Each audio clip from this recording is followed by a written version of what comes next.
Welcome বন্ধুরা, আশা করি সবাই ভালো আছেন। Adobe ফটোশপের পার্ট 4-এ আমরা একটি গুরুত্বপূর্ণ টুলস নিয়ে আলোচনা করব, আর সেই টুলসটার নাম হচ্ছে ক্রপ টুল। যেহেতু ক্রপ টুলটি আমাদের খুবই গুরুত্বপূর্ণ একটি টুল এবং এই ক্রপ টুলের ভিতরে আরও অনেকগুলো সেটিংস রয়েছে, তো আজকে আমরা এই সম্পূর্ণ ভিডিও জুড়ে শুধুমাত্র ক্রপ টুল নিয়ে আলোচনা করব। তো চলুন ভিডিও শুরু করি।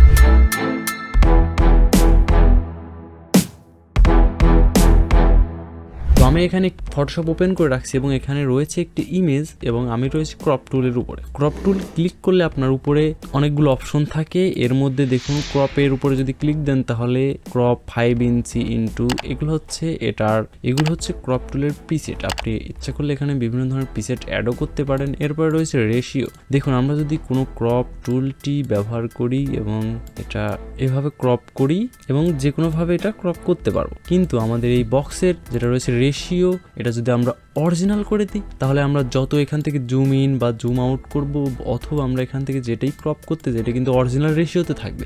অনেক সময় যখন আমরা ফটোগ্রাফি করি এবং এটি ক্রপ করার প্রয়োজন পড়ে তখন আমরা অরিজিনাল রেশিওতে ক্রপ করি যাতে আমাদের রেশিওটির চেঞ্জ না হয়ে যায়। চাইলে আপনারা করতে পারেন অরিজিনাল রেশিও রেখে, এবার যদি আপনি এন্টার প্রেস করেন তাহলে এটা ক্রপ হয়ে যাবে, অথবা আপনি যে এখানে ক্লিক দিলে ক্রপ হয়ে যাবে। আমি ব্যাকে আসছি এবং এখানে রয়েছে 1:1 এবং 1:1 যদি দিই তাহলে এখানে 1:1 সিলেক্ট হয়ে যাবে এবং 4:5 মোবাইলের অনেকগুলো সাইজ রয়েছে। দেন অরিজিনাল রেশিও এবং আমার তারপর রয়েছে রেশিওতে দিলে আপনি এখানে যেটা লিখবেন সেটা কাজ করবে। দেখুন এখানে যদি আমি লিখি 10 and 10 এরপরে দেখুন এখানে সেরকম একটি ক্রপ তৈরি হয়েছে। এবার আমরা এন্টার দিলে এটি ক্রপ হয়ে যাবে। আমরা আবার ব্যাকে আসি। এখন এরপরে রয়েছে আমাদের আরেকটি অপশন, এটা ক্লিয়ার করে দিই। ক্লিয়ার করে দিলে আমাদের সে আবার অরিজিনালের মতোই থাকবে। ওকে, কন্ট্রোল। এরপরে আরেকটি অপশন দেখতে পাচ্ছেন স্ট্রেট।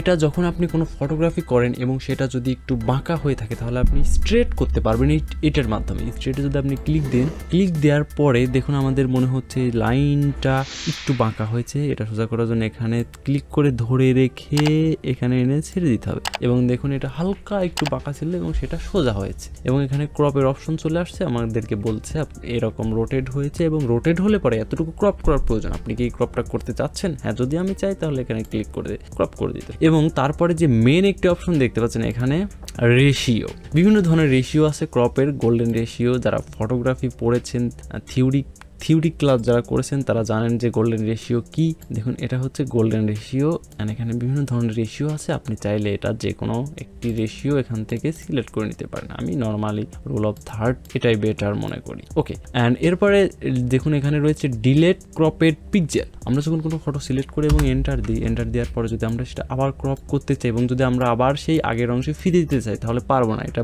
প্রপারলি ডিলিট করে দিয়েছে। এরপর যে আমরা যদি এখানে ক্লিক করা অবস্থায় থাকে তাহলে এটি ডিলিট হয়ে যাবে। এবার দেখুন আমরা আবার ব্যাকে আসি এবং এটা টিকটা উঠাই দিয়ে যদি আমরা আবার এখানে ক্রপ করে এখানে এন্টার করি তাহলে কিন্তু এখানে ডিটেলস কিন্তু কাটবে না, আগের ডিটেলস কিন্তু রয়েছে। আবার এই যে ক্রপ টুল দিয়ে মার্ক করুন, দেখুন আগের অপশনটি এখনো এটার যে ডেটা রয়েছে সেটা কিন্তু ডিলিট হয়নি, ডেটা কিন্তু এখনো এখানে রয়েছে। এবার আমরা এটা জুম করে আমরা ইচ্ছা করলে আবার আগের অবস্থায় ফিরে যেতে পারবো। ওকে, এরপরে যেটা রয়েছে আমাদের কন্টেন্ট অ্যাওয়ার্ডটা হচ্ছে আমরা কি শুধুমাত্র এটা ক্রপই করতে পারবো, এটা কি আমরা অর্থাৎ আবার কি বাড়াইতে পারবো না, অর্থাৎ ইমেজের যে অপশনটি আমাদের নেই সেটা কিন্তু আমরা আনতে পারবো না। জি হ্যাঁ পারবো। এটার জন্য রয়েছে আমাদের কন্টেন্ট অ্যাওয়ার্ড। আমাদের ফটোগ্রাফির পরে আমাদের যে ডিটেলসটি নেই, মানে আমরা ক্যামেরাতেও যেটা ক্যাপচার করতে পারিনি সেটাকে আমরা নিয়ে আসতে পারবো। জি হ্যাঁ, কন্টেন্ট অ্যাওয়ার্ড। হুবহু যেহেতু সেটাই হবে না, কারণ যে এটা ফটোশপ কি করবে, আপনি যখন সাইট থেকে নতুন কোনো কন্টেন্ট আপনি যখন এটা সাইড থেকে ক্রপ বাড়াবেন তখন এই ভেতরের অংশই কেটে ওখানে দিবে। দেখুন আমরা এটা ক্রপ করি এবং আমরা আগের অবস্থানে ফিরে যাই এবং ইমেজটি ছিলে এরকম, এবং আমরা এটা ক্রপ টুল দিয়ে ক্রপ করি এবং লক্ষ্য করুন এখানে আমাদের কন্টেন্ট অ্যাওয়ার্ডে ক্লিক করা আছে।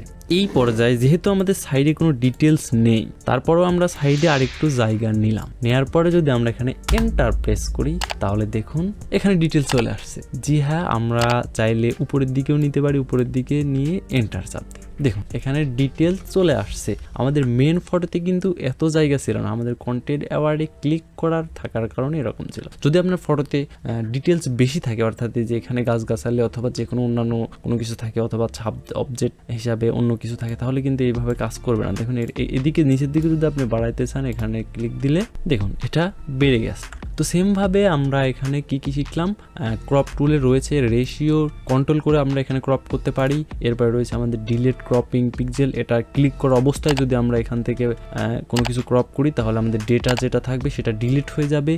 এবং আমাদের যে কন্টেন্ট অ্যাওয়ার্ড যেটা রয়েছে সেটা ক্লিক থাকা অবস্থায় যদি আমরা এখান থেকে সাইটে কোনো অপশন বাড়াই তাহলে যা আমাদের ইমেজে নেই সেটাও কিন্তু এখানে আসবে। ধন্যবাদ সবাইকে সম্পূর্ণ ভিডিওটি ধৈর্য সহকারে দেখার জন্য। ক্রপ টুল নিয়ে এই ছিল সম্পূর্ণ আলোচনা, এবং দেখা হবে পরবর্তী নতুন কোনো এক ভিডিওতে। তত সময় পর্যন্ত সবাই ভালো থাকবেন, সুস্থ থাকবেন। আসসালামু আলাইকুম।